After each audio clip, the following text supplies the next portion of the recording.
The first thing Maya Brooks noticed when she stepped into the kitchen at Maison Lucien was the silence. Not the peaceful kind, the kind that said, "What are you doing here?" The sous chef, a square-jawed man in crisp whites, stopped sharpening his knife mid-motion. The head chef, Chef Adrien Delacour, barely looked up from his station before his eyes landed on Maya like she'd tracked in something on her shoes. "Delivery's out back," he said without missing a beat. Maya stood tall, her knife roll tucked under one arm, credentials already sent, confirmed, printed. "I'm not delivery," she said. "I'm Maya Brooks, here for the stage trial." A pause. Adrian blinked, then exchanged a glance with the Sioux, who let out a small, disbelieving snort. "You're the applicant from New Orleans?" Maya nodded, offering her hand. "Nice to meet you." The head chef didn't take it. Instead, he turned to a clipboard. "Well, you're early. Let's get you started then." Maya's mouth was dry, but she didn't flinch. She'd faced worse. Kitchens colder than this one, in tone if not temperature. But it still stung. Maison Lucien was supposed to be the opportunity of a lifetime. A 3-Michelin-star French restaurant in Manhattan, a place where technique reigned, and every dish was a display of discipline. She had dreamed of this kitchen, but clearly it had not dreamed of her. They put her on prep. Maya Brooks had always believed that the rhythm of a kitchen told the truth faster than any resume, and Maison Lucien's rhythm was off. Not because the equipment was lacking. Every surface gleamed. Every station had top-tier tools. Not because the team lacked skill. Most of the cooks were technically flawless, with prestigious schools and crisp movements. It was something else. The silence was too sharp, the glances too long, the respect conditional. Her first official morning as head chef started with that silence. As she stepped into the kitchen, now wearing her own jacket embroidered simply with Chef Brooks, heads turned, not bowed. No one said congratulations. No one offered a welcome. Not even the sous chef, Michel, who now answered to her. He handed her the morning order sheets and muttered, "I'll be reviewing prep with Lucian standards in mind." Maya nodded, kept her tone steady. "We're revising Lucian standards." That silenced him for a minute. By 10 a.m., she called a kitchen meeting. She stood at the expo counter, hands clean, voice firm. "I know this transition's fast. I didn't come here to tear down what you've built. I came to open it up." A few faces remained blank. A couple looked annoyed. "I respect French tradition," she continued, "but this kitchen will also respect soul, will respect spice, will respect story." A pause. She let that sink in. "I'm not asking for blind loyalty, just your attention. You follow the plate. You honor the flavor. That's it." Still, silence. She could feel the undercurrent. She doesn't belong. She didn't earn this. She's a wild card. Let them think it, because soon they'd taste it. That first week was war in small things. Orders accidentally left off the line, misplaced labels, sauces corrected with extra cream. A passive-aggressive symphony of tiny, undermining gestures. Maya didn't yell. She documented. When Michel served a guest her seared snapper over classic ratatouille instead of the Creole pepper slaw she'd written, she didn't scold him in front of the staff. She pulled him into the back room and placed both versions on the counter. "You think your version's better," she said. He said nothing. "Let's taste." They did. Hers had heat, acidity, texture. His, a muted, over-reduced echo. She set down her spoon. This kitchen doesn't dilute, not ingredients, not people. Then she walked out. But slowly the tide began to turn. It started with the pastry chef, Elaine, quiet, sharp, always watching. She asked one night if she could try a chicory custard based on Maya's beignet cream. Maya agreed. The result? A silky, smoky brulee that had 3 diners call for the chef personally. Then came Felix, the youngest line cook, who shyly asked if he could borrow Maya's spice blend for a test dish after hours. When she said yes, he lit up like he hadn't been allowed to be creative in years. Within days, the kitchen started to loosen, just slightly. Jazz slipped into the back speaker when no one was looking.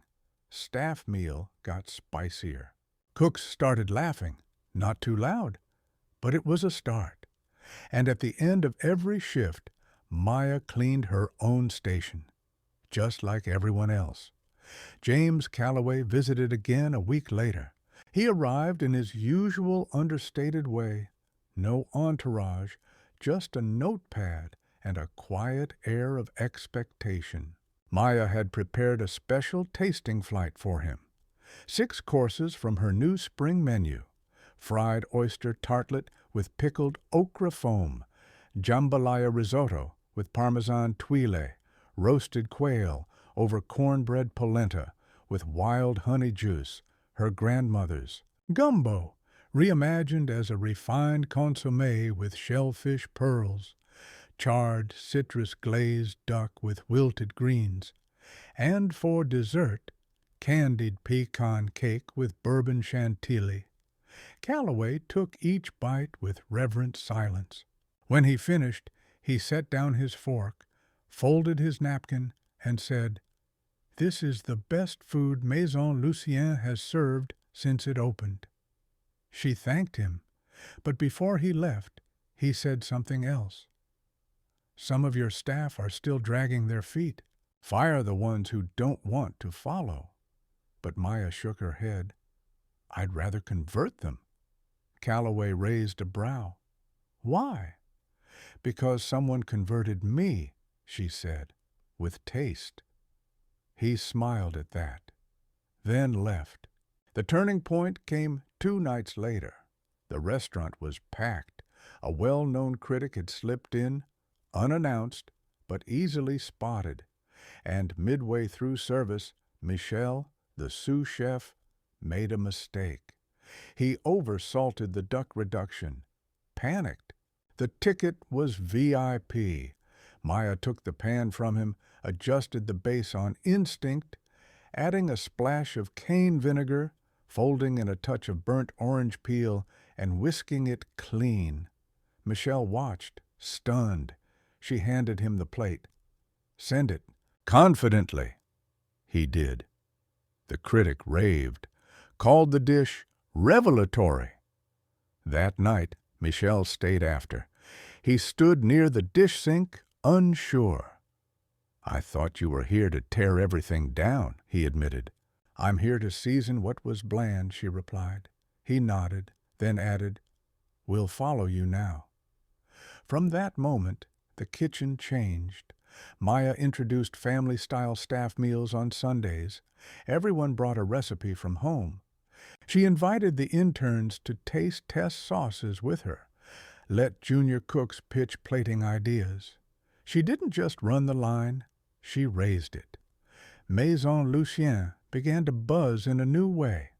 Guests noticed. Critics returned. One wrote, "The precision of French cooking meets the poetry of Creole soul. Chef Brooks is conducting an orchestra of heat, heart, and history." 3 months in, Maya launched a new initiative, a scholarship for women of color pursuing culinary education. She called it the Fire in the Pan Fund. Each recipient received tuition, mentorship, and a month-long apprenticeship in her kitchen. The first recipient? A 19-year-old from Baton Rouge who reminded Maya of herself at that age. Hungry, uncertain, bold. Maya greeted her on day one not with a clipboard, but with a knife and a sweet potato. "Show me your roots," she said. "Then we'll build your wings." And what of the chefs who once dismissed her? They now worked beneath her, respectfully. She didn't punish, she pushed. She held them to standards sharper than before, not out of vengeance, but because excellence was her language. And the more they followed her lead, the better the food became, not just more complex, but more alive. One night, as service wound down, a diner asked to see the chef. Maya came out, apron still flecked with butter. The man stood, middle-aged, suit, quiet energy. "My grandmother was from St. Bernard Parish," he said. "Your gumbo tasted like her front porch." Maya smiled. "That's the best thing anyone said to me all month." "It's not a compliment," he said. "It's a memory, and you gave it back to me." Later that night, Maya addressed the full kitchen. She looked at the faces, old skeptics, new believers, young dreamers. "You're not just cooking," she told them. "You're telling stories, ones no one else can write for you." She tapped her heart. "This is your recipe." And slowly, one by one, the cooks nodded, because now they were listening, not just to her voice, but to her flavor. 6 months after Maya Brooks became head chef at Maison Lucien, the kitchen hummed with a new rhythm. Gone was the brittle tension. In its place, the steady cadence of knives against boards, the low murmur of collaboration, the occasional burst of laughter, and jazz, always jazz. Not loud, just enough to remind the cooks that soul had a place beside skill. Maya moved through it all like a conductor, sleeves rolled up, eyes alert, hands seasoned by fire. Every station bore her fingerprint, not through control, but through culture. From her morning check-ins to her taste spoon, she carried like a wand. Maya had become more than a chef. She was a force. The press followed. New York Times Magazine ran a cover story. From Gumbo to Glory, how Maya Brooks rewrote the fine dining script. Bon Appetit called her the voice of the next generation of American cuisine. CNN aired a segment titled Kitchen Justice When Taste Breaks the Barrier. But Maya gave few interviews. "I didn't start cooking for cameras," she told one reporter, "and I'm not about to start now." What she did do was build. The Fire in the Pan Fund grew from 1 apprentice to 12, then 20. Each month, new young women entered her kitchen. Some from New Orleans, others from Philly, Oakland, Detroit. Each of them carried a story in their food, and Maya demanded they own it. One evening, after service, she stood with them in the prep room and asked a simple question. "What's a flavor you've been told not to use?" Hands raised. "Too spicy, too sweet, too loud." Maya nodded. "That's your power. If it made them uncomfortable, it's probably honest. Don't run from it." Then came the James Beard nomination. It landed quietly. A manila envelope slipped beneath her office door. She opened it during inventory. Category: Outstanding Chef Name, Maya Brooks. Restaurant, Maison Lucien. She read it once, twice. Then she folded the paper, slid it into her back pocket, and went back to checking the duck confit orders. That night, the team threw her a surprise toast. Sparkling wine in prep cups, paper confetti made from cut menus, a lopsided cake baked by the pastry interns. Michelle, once her coldest skeptic, raised a glass. To the fire we all needed. She didn't cry, but she did laugh, and that was rarer. A month later, James Calloway requested a private meeting. They met at a quiet bistro uptown, far from press, far from noise. He wore a linen jacket. She wore her work shoes. "I'm retiring," he said after the waiter walked away. "I'm handing over the restaurant group." Maya tilted her head. "That's a shift. It's overdue." He reached into a folder and slid a page across the table. Ownership transfer documents. Maison Lucien.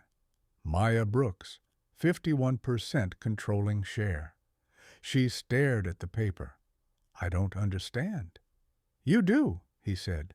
"You earned it. And more. I've built a reputation on taste. But you showed me what it means to trust it, even when it doesn't look how you expect." Maya exhaled. "Why me?" "Because you turned a broken system into a working kitchen. You didn't just make the food better. You made us better." She sat back, heart racing. "I'm not a businessman." "You're something rarer," he said. "You're just." The news broke a week later. Maya Brooks becomes first black woman to own Michelin-starred fine dining institution. The headlines echoed from Forbes to Essence. The mayor called. Food Network begged for a show. But Maya stayed in her kitchen. That's where she did her real work. Final service under Calloway's name came quietly. Maya didn't plan anything fancy. Instead, she closed the night with her grandmother's dish, smothered chicken with dirty rice, plated with restraint, but not apology. As the guests ate, Maya stepped into the dining room. A rarity. Applause rose like a tide, real, grateful, standing. One older woman reached for her hand. "I used to cook for families who dined here," she said. "Now one of us runs it." Maya squeezed her fingers gently. "And it tastes better now, doesn't it?" The woman smiled through tears. "Like justice with a side of cayenne." And what of the kitchen now? It became a beacon. Young chefs came not just to train, but to belong. The idea of what a refined kitchen looked like began to shift. Brown hands, bold ideas, hot sauce near the olive oil. Michel developed a recipe based on Haitian legumes. Elaine created a praline soufflé that had critics crying. Even the sternest intern knew Maya wasn't building followers. She was building heirs. 1 year to the day since she walked into Maison Lucien and was mistaken for delivery, Maya stood in front of her new class of apprentices. The lights overhead buzzed gently. The kitchen was alive. Jazz from a back speaker, the scent of fresh garlic in oil. She held a ladle in one hand, a clean towel in the other. "Your kitchen is your story," she told them. "Don't let anyone rewrite it for you." She looked each of them in the eye. "Tradition matters, but so does truth. And sometimes truth tastes like pepper, not pastry. That's okay." A pause. Then she smiled. "Now, show me who you are." Outside, the sign had changed. No longer Maison Lucien in looping gold. Now, Brooks at Lucien, honoring what came before, but putting her name first. Inside, no one argued over it, because taste doesn't care what name is on the door. It cares what comes out of the kitchen. A young girl stands outside the building, clutching a plastic lunchbox and a resume. She wears a pressed white shirt 2 sizes too big and shoes clearly borrowed from someone else. She hesitates. The front door opens. A host greets her, but before he can speak, a deep, gentle voice calls from inside. "Come in," Maya says. The girl steps inside, and the door closes behind her, not with a thud, but like it was always meant to open, not even garde-manger, just peeling vegetables. "No need to jump ahead," the sous chef muttered as he handed her a tub of carrots. "Let's see if you can handle this first." Maya smiled politely, said nothing. She peeled, then sliced, then cleaned more than a dozen pounds of leeks. Hours passed. At one point, a younger intern, maybe 21, fresh out of culinary school, glanced her way and whispered, "They don't usually treat people like this." Maya shrugged. "They treat some people like this." The intern flushed. She didn't need an apology. What she needed was a pan and some time. By the time lunch break arrived, the kitchen was buzzing. Staff meals were being heated in plastic containers, soups poured into cups, baguettes sliced with tired hands. But Maya had different plans. She asked the intern for one spare skillet and a corner of burner space. He hesitated, then nodded. 5 minutes, he said. "That's all I can give you before Delacour starts barking." She moved fast. From her bag, she pulled a small container of fresh Gulf shrimp she had brought, just in case. From the pantry, she snagged garlic, thyme, scallions, bell peppers. In a pan with butter and a whisper of cayenne, she recreated a taste of home. Shrimp in Creole cream sauce. Not fancy, not French, but real. Maya stirred with a rhythm older than any textbook, seasoned by memory, by Sunday suppers with her grandmother, by second chances and slow-simmered belief. She plated it in a to-go bowl, simple, honest. Then she stepped aside. She didn't offer it to anyone. She didn't announce what she had made. She just sat quietly and ate, tasting a bit of herself in every bite. 10 minutes later, she heard it. "Yo," a voice whispered. The intern. He was holding her bowl. It was almost empty. This is insane. You made this?" Maya looked up, still chewing. "Yeah, just lunch." He shook his head like it offended him. "You should be running lunch. Why are you peeling carrots?" "Ask your boss," she said. The intern smiled, but awkwardly. "I think you just changed my life. Seriously." She waved him off. But then, the doors to the kitchen burst open. A tall man in a dark navy coat stepped in, flanked by 2 silent assistants. He moved like someone who didn't have to announce his arrival. James Calloway, founder of the Calloway Dining Group, multi-Michelin restaurateur, billionaire, owner of Maison Lucien.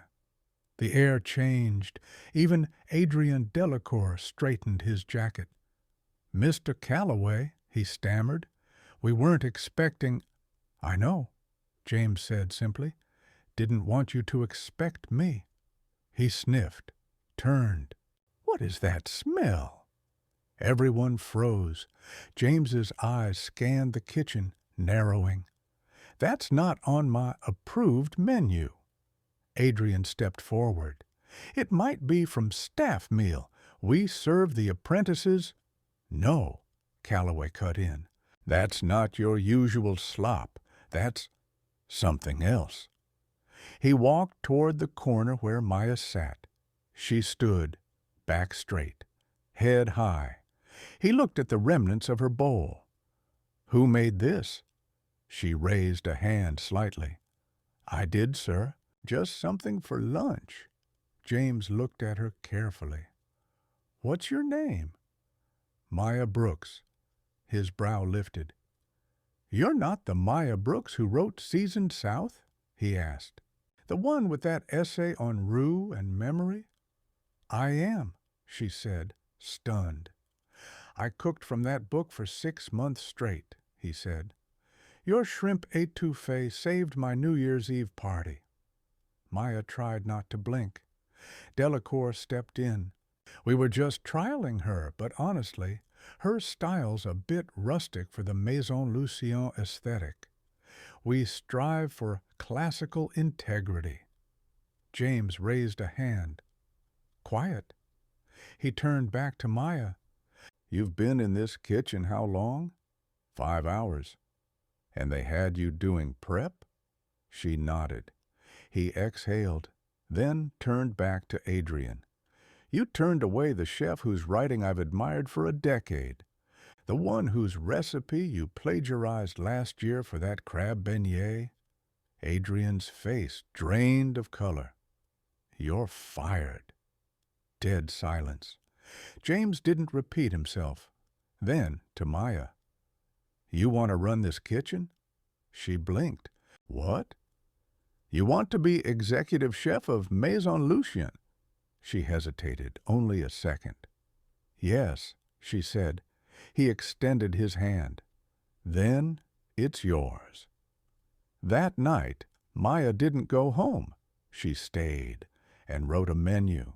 She brought in scallops with brown butter grits, remixed with truffle, turnip greens with duck confit, her grandmother's gumbo, reimagined as a deconstructed amuse-bouche, beignets filled with chicory cream.